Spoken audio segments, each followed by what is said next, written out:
April 23, 2026 काठमाडौँको थापाथलीमा रातिको अन्धकारमा loud speaker बज्यो। धीमो गति, टिनको छाना, बाँसको भित्ता। आमाले छोरालाई समाउँछे र बिहान 6 बजे खाली गर। यो घर हो, यो मान्छेको जीवन हो, तर सरकारको लागि मात्र अतिक्रमण हो। नेपालमा 5% मान्छेले 37% जमिन समातेको छन्, तर प्रश्न उठ्छ ती गरिबको झुबडीमाथि किन बुल्डोजर? अब हामी केही कदम पछाडि जाउँ।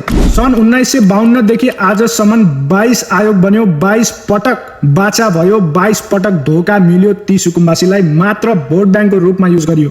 यो समस्या होइन, यो परम्परा हो। याद छ उसको बाचा चुनावको रात मञ्चमा उभिएर भनेको थियो बुल्डोजर आउँछ भने म सुकुम्बासीको अगाडि उभिन्छु भनेर।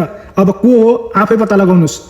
त्यो मञ्च अहिले कहाँ छ र त्यो माइक अहिले कहाँ छ र त्यो मान्छे अहिले कहाँ छ?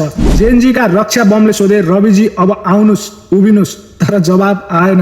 केही वर्ष पहिले बाबुराम भट्टराईले पनि यही गरेका थिए। इच्छु नारायणमा घर बनाए, 23 करोड खर्च भयो। आज 22 वर्षपछि त्यो घर खाली छ, भूत बङ्गला भन्दा कम भएको छैन। संविधानको धारा 37 ले भन्छ आवश्यकको हक सबैलाई छ, तर बुल्डोजरलाई संविधानले चिन्दैन।